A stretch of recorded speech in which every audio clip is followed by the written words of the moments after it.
군경회와 따뜻한 하루가 함께합니다. 네, 김준우의 뉴스 정면 승부, 양지열 변호사, 신인규 변호사, 그리고 한겨레 김환 기자와 함께 스프링 캠프 이어가도록 하겠습니다. 검찰 40명의 뭐라고 해야 돼요? 별동대라고 해야 돼요? 40명의 항명 어떻게 보셨습니까, 우리 양지열 변호사님? 너무 화가 나죠, 사실. 너무 화가 나는 거예요. 그러니까 그들의 태도는 다른 게 아니라 어차피 니들 우리 없으면 안 되잖아. 그런데 이렇게 우리를 괄시해? 라는 거잖아요. 국민들을 그냥 담보로 해서 겁박하는 것밖에는 안 됩니다. 사실 공무원을 떠나서 어느 직장인이 지금 하고 있는 업무와 관련해서 나 돌아가 안 할 뭐 이러면 그건 사실 징계를 받아야 되고 사실 자리에서 물러나야 되는 그런 일인데, 말씀드린 것처럼 우리 없으면 못하는 거 니들 뻔히 알잖아 라고 하고 있고, 진짜 화가 나는 부분이 이게 어떤 평상시에 일하는 일도 아니고 내란을 종식시키는 일과 관련된 부분이에요. 게다가 그 내란이 자신들의 형수님들이 저지른 그 일을 마무리해야 되는 일을 맡은 거거든요. 정말 누구보다 열심히 나서서 깔끔하게 정리를 해도 뭐 지금 검찰청이 없어졌다고 하지만 앞으로 검사의 이름을 가지고 검사로서 또 다른 일을 맡아야 될 분들이 있잖아요. 법률 전문가로서. 그런 일을 해나가는 데 있어서 국민들의 지지를 받을 수가 있죠. 저는 뭐 일부 어려움이 있더라도 어떻게든지 이건 극복해 나가야 되고요. 여기서 겁하게 넘어가는 건 도로함이 사불되는 길입니다. 근데 저는 이제 이 검사들의 뭐 집단 행동이라고 해야 되겠습니다만은, 지금 이 중차대한 시기에 이런 식으로 목소리를 낸다는 것은 참 너무나도 무책임하다. 그럼 국민들은 도대체 어떻게 이 진상 규명을 하고 내란을 종식시킬 것이냐라는 그 의문에 저는 봉착하기 때문에 상당히 좀 너무 안타까운 마음이 좀 일단 들었고요. 동시에 이게 앞으로 민주당이 주도하고 있는 검찰개혁, 그다음에 이제 사법개혁까지 우리가 쭉 이어가는 상황인데, 저는 내부 당사자들에 대해서 조금은 이제 우리가 전략적인 사고는 좀 할 필요가 있다. 그러니까 이건 현실론을 저는 말씀을 드리는 건데, 개혁의 의지만을 가지고는 성공을 시킬 수는 없습니다. 그러니까 결국에는 지금 이 내란 종식이라고 할 때 특검의 수사, 이 너무 중요한 부분이거든요. 근데 이런 것들이 검사들의 여러 가지 그런 조직적 저항으로 그 어려움을 겪어서는 절대 안 될 일이기 때문에, 저는 사법개혁도 마찬가지로 전체 구성원들을 다 소위 말해서 뭐 적폐 내지는 적으로 돌려가지고는 이게 참 어렵다. 그래서 저는 어떠한 좀 개혁의 성공을 위해서는 우리가 따져볼 부분들이 굉장히 많고 그래서 어려운 거기 때문에, 저는 조금 더 내부에서도 개혁의 동력을 좀 끌어낼 수 있는 여러 가지 좀 전략적 지혜들을 좀 함께 모아 나가서 결국 같이 좀 성공을 시켜야 되지 않을까라는 그런 좀 아쉬움을 대신해서 좀 말씀을 드립니다. 분명히 동의합니다. 네, 이런 와중에 정성호 법무부 장관이 법무부에 따르면 서신을 인편으로 보내서 임은정 동부지검 검사장에게 언행에 유의해달라는 경고를 했다고 합니다. 특히 공직자로서 정치적 중립성이나 업무 공정성의 의심을 불러올 수 있는 언행에 유의해라라고 했다는 건데, 이게 좀 이례적이잖아요. 이거는 이 광경 어떻게 보셨습니까? 아니, 저는 조금 전에 신 변호사님 좋은 말씀에 연장선상이 있다라고 보여요. 머리가 아프실 거예요. 정성호 장관도 여기저기 해야 될 일을 많고 추진하는 방향은 분명히 있고, 또 특히 이제 국민들의 그 법이 아니라 이제 감정이라는 부분들을 굉장히 많이 건드리는 방법으로 나오거든요. 근데 여기 이제 이런 도발에 넘어가서 그런 같이 화를 내는 식으로 해서는 신 변호사님 말씀하신 것처럼 아무것도 풀어낼 수가 없는 거예요. 근데 지금 시점은 이런 판단을 하신 것 같아요. 충분히 성숙했고 어떤 에너지는 동력은 충분히 갖췄고, 그다음에 이 큰 방향은 제시가 됐죠. 국회에서 법을 바꾼 거는 큰 방향 제시 정도인 거예요. 아직 디테일하게 실제로 일이 들어간 건 아니에요. 이제는 돌이킬 수 없을 정도로까지 방향은 키를 돌렸으니까 그 다음부터는 우리가 좀 일을 해나가야 되는데, 당신이 자꾸 그렇게 크게 목소리를 내면 이게 될 일도 안 된다. 조금만 좀 자중해 달라. 알고 있으니까 이제 그 역할은 어느 정도 해내셨으니까 라는 입장이 아닌가 싶어요. 그러니까 저는 임은정 검사장의 최근에 그 검찰 오적 발언 때문에 아마 이제 그게 그 출발이 된 것 같은데, 결국에는 정치적으로 중립을 요구받는 공무원으로서는 전 적절치 않은 발언이었다는 차원에서 아마 이제 경고를 이해를 해야 될 것 같고요. 또 하나는 검찰 조직을, 저도 개혁이 성공되기를 바라는 사람 중에 한 명인데, 인적 청산과 제도 개혁은 구별해서 봐야 된다는 게 저의 개인적인 생각입니다. 그래서 결국에는 모두를 다 인적 청산의 대상으로 볼 수도 없는 것이고, 어차피 또 우리가 공소청을 만들든 중수청을 만들든 그 인원들의 재배치를 통해서 결국에는 성공하는 검찰 개혁을 만들어내야 될 책임이 있는 거거든요. 그런 차원에서는 조금 고위 공직자로서 책임을 맡는 분들은 이 개혁에 걸림돌이 되는 발언들은 좀 자제하고 모두가 정말 국민들을 좀 한 마음으로 묶어낼 수 있는 이런 검찰 개혁의 청사진에 동의할 수 있는 그런 모습을 좀 만들어 나가는데 함께 좀 노력을 해야 될 시간 아닌가 저 그런 생각이 듭니다. 근데 저는 기자 입장에서 그냥 관전 입장하는 취재하는 입장에서 보면 약간 이례적이긴 하죠. 왜냐하면 경고를 줄 수 있죠. 저는 경고를 줄 수 있다고 생각하거든요. 근데 그 경고를 줬다는 거를 공개하는 건 다른 문제예요. 네. 근데 공개를 했거든요. 그럼 이렇게 되면 정성호 법무부 장관, 이문정 검사장의 어떤 언행이라든지 SNS 활동이라든지 이런 부분들에 대해서 지금 신 변호사님이 말씀한 취지에서 고위공직자로서 어쨌든 뭐 중립성이라든지 여러 가지 신중함을 기해달라고 한 얘기인데 법무부 장관이 그러면 그 얘기를 하면 되는데 그 얘기를 언론에 공개하면 똑같은 효과가 발생되거든요. 그러니까 저는 왜 일처리를 이렇게 했는가 이거에 대해서는 좀 의문이 있습니다. 근데 저는 왜 한 달이 지나서 지금 그쵸. 그 했는가도 시기도 약간 좀 의문이 되긴 하더라고요. 뭔가 또 다른 게 있었나라는. 법 통과됐잖아요. 법이 통과됐으니까, 통과됐으니까. 이제는 예.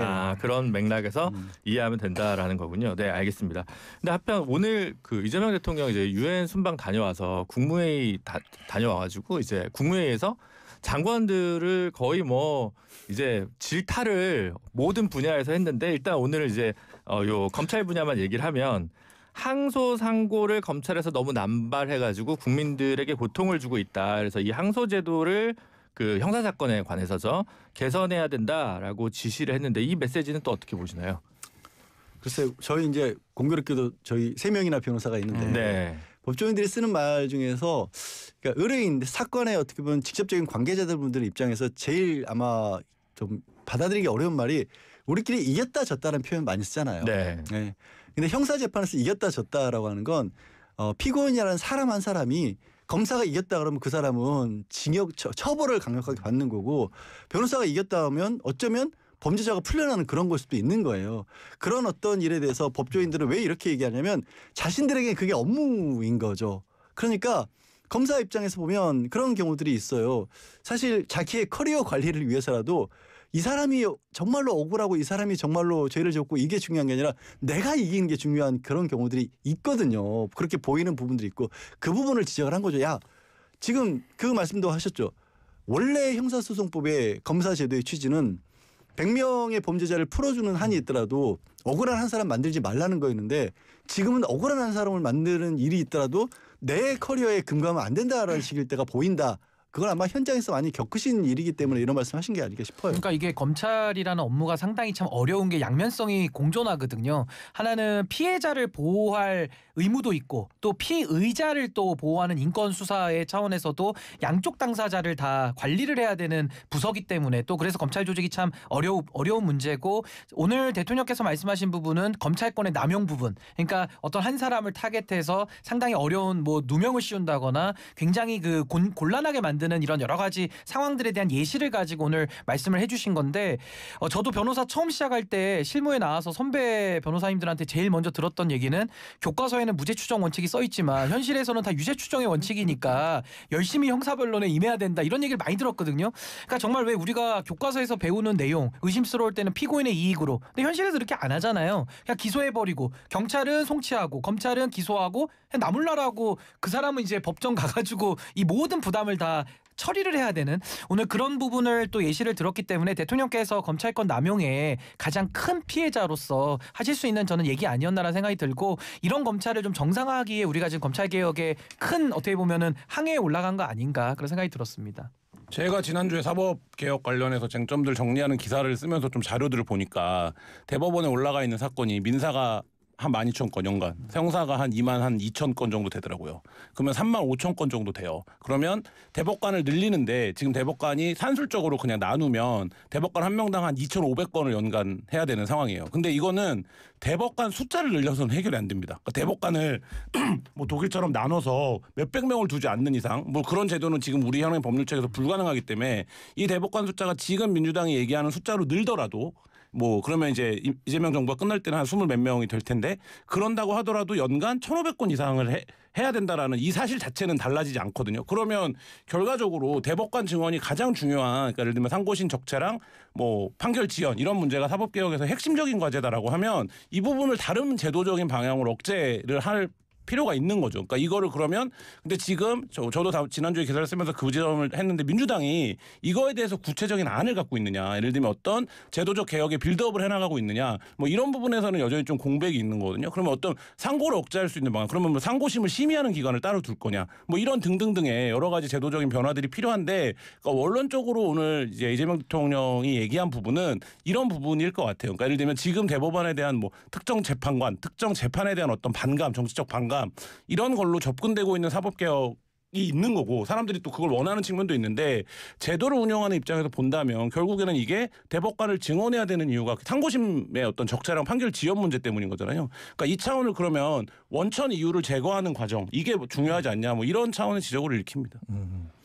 네, 알겠습니다. 이게 사실 미국 같은 데는 1심이 무죄가 되면 항소를 더 이상 못하게 되어 있어서 이걸 따라간다고 하는 견해도 있고, 근데 미국에서도 이제 돈 많은 사람들이 1심에서 배심원을 매수해서 1심 무죄 만들면 끝나버리는 것도 있고, 우리도 사실은 큰 사건들은 1, 2심에서 다 무죄 났다가 재벌 총수가 대법원에서 유죄가 나는 경우도 있어서 이게 그렇게 간단한 문제는 또 아니잖아요, 사실은. 그래서 이거를 항소제도 개선은 어떤 방식으로 하겠다는 건지 하여튼 뭐 앞으로 좀 지켜볼 일인 것 같습니다. 네, 국민의힘 얘기로 좀 넘어가 보도록 하죠. 김건희 특검팀에서 국민의힘 경남도당 압수수색을 오늘 했습니다.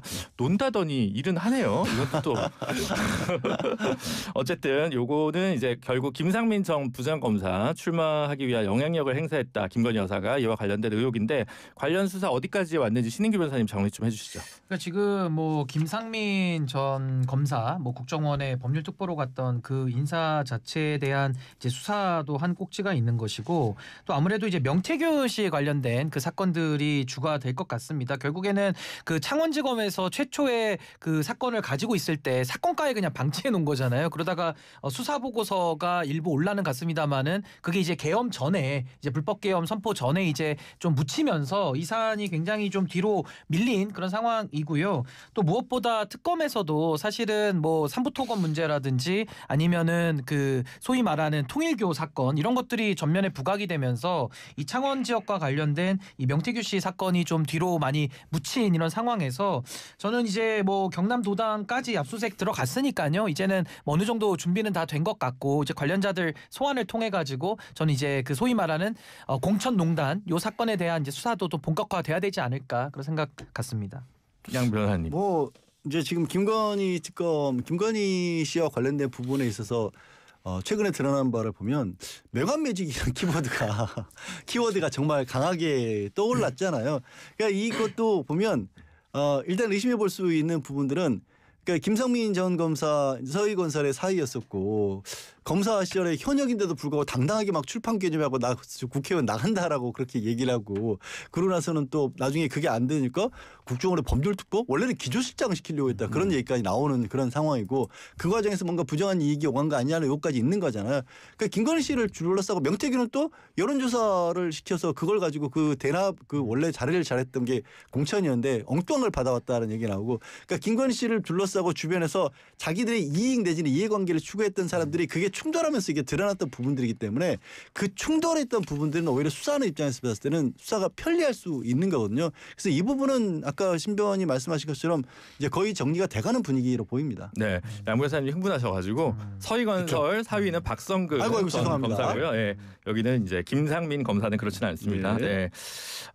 그러면 뭐 다음 하도 이름들이 많이 나서도 검사들 이름이 헷갈려요. 검사들 왜 이렇게 좀 좋은 집안에서 돈 많은 집안에 이렇게 많이 있는지 모르겠어요. 네, 그럴 수 있죠. 네. 반면에 이제 국민의힘 진종호 의원이 오늘 민주당 소속 인사가 내년 지방선거 경선에서 특정 종교단체를 활용해서 특정 후보를 밀어주려 했다는 의혹을 제기했습니다. 정청래 대표는 즉각 윤리감찰단에 진상조사를 지시했는데 이 의혹은 어떻게 보십니까, 김한 기자님? 조사를 해봐야죠. 그러니까 이거가 뭐 여야를 막론하고 정치권의 경선 국면에서 특정 시기에 특정한 인원들이 가입을 하면 집단적으로 선거 결과를 좀 좌지우지할 수 있다, 이런 얘기는, 그리고 이제 그 관련된 브로커들도 이제 활동을 하는 얘기를 제가 듣고 취재도 한 적도 있었었는데, 뭐 그런 차원에서 지금 접근이 이루어진 것 같은데, 오늘 진종호 의원이 제기한 것만 갖고는 이거를 전말을 이해하기는 좀 어렵고, 근데 어쨌든 정청래 대표가 즉각적으로 윤리감찰단의 진상조사를 내렸다. 그러니까 진종호 의원이 제기한 키워드들은 굉장히 선정적인 이름들이 등장하고, 뭐 하는데 근데 이제 그 과정을 좀 확인해 봐야 될 것 같고 그 확인 결과에 따라서 좀 얘기를 하면 되지 않을까 싶은데 지금 이제 제기된 의혹으로는 이제 말하자면 경선의 문턱을 낮추기 위해서 뭐 1,000원만 내면 이제 투표권을 주고 이렇게 이제 정당들이 좀 정당의 문을 여는 과정들이 있었는데 그 과정들에서 충분히 이런 잡음들은 오늘 제기된 의혹을 보면 이런 잡음들은 일어날 수 있었겠다라는 생각은 들더라고요. 그러니까 저는 이게 사실 국민의힘이 어떻게 보면 종교 집단에 의해서 사실상 장악돼 있는 이런 모습을 보고 사실 지금 국민의힘 자체가 지금 수사 대상이 돼 있지 않습니까? 그러니까 지금 사실은 그 종교 단체가 뭐 어느 종교인지는 아직은 더 밝혀져야겠습니다만은 그 뭉텅이 표가 일단 당에 들어온다는 거죠. 그래서 그게 사실은 민주당도 예외는 아니다라는 이제 그런 하나의 좀 위험성을 확인하는 기회가 되는 것 같고 그런 차원에서 지금 정청래 당 대표가 추진하고자 하는 1인 1표제 이게 이제 국민의힘 모델로 가겠다는 거거든요. 저는 과연 관리되지 않는 당원들을 가지고 그냥 문만 열었을 때 이런 종교단체들이 얼마나 많겠습니까? 내지는 꼭 종교단체 아니더라도 조직적인 표들이 들어와서 경선을 방해하는 일들은 충분히 예견이 가능한 그런 위험들이기 때문에 저는 그런 위험성을 애초에 저는 좀 제거할 수 있는 방법을 갖지 않는 그런 범위 내에서는 저는 1인 1표로 이렇게 문을 그냥 활짝 여는 부분은 상당히 좀 당 입장에서는 좀 조심할 필요가 있지 않나 그런 생각이 듭니다. 당비를 올려야 되나요? 아니요. 그러니까 당비를 올리는 것도 하나의 방법이지만 네. 당원들도 교육과 훈련과 양성이라는 이런 평가 제도가 반드시 있어야 되고 선거에 나갈 사람들은 오히려 그 평가라는 것이 공천 때만 반짝해서 하는 것이 아니라 평소에도 관리받고 평소에도 평가받는 제도들이 좀 당에 정착이 돼야 되지 않을까 그런 생각이 듭니다. 신문호 선생님 굉장히 중요한 부분을 지적을 하신 거예요. 사실 이제 최근에 뭐 당원 민주주의라는 그런 이름들이 나서면서 과거에는 그러니까 정치한다라고 하면 여의도 섬에서 자기들끼리 꽁냥꽁냥해서 조직 동원해서 그 조직을 어느 자가 누가 자본과 어떤 능력을 가지고 동원하냐 이런 걸로 결정이 됐던 그런 시대를 뒤로 했다라는 의미에서 민주주의의 한 걸음 더 나간 그런 형태로도 많이 받아들였는데 큰 위험성을 품고 있었던 거죠. 그냥 이름만 당원이었던 거지 과거에 잘못된 구태적인 행태로 돌아갈 수 있는 그런 위험성도 담고 있었던 거예요. 그래서 진짜로 각 당들도 그냥 당원들 끌어모으는 데 주력을 할 게 아니라 진짜 우리 당의 기치가 무엇이고 어떤 식으로 갈 거를 정책을 추진하고 있고 이런 것들을 공유하는 그러니까 평소에도 정말로 당원이라는 이름을 다는 게 그러니까 당연하게 여겨지고 당원이라는 게 어떤 일을 해야 되는 것을 의식을 가지고 있는 분들을 모아서 같이 끌어 나가야 되는 거죠.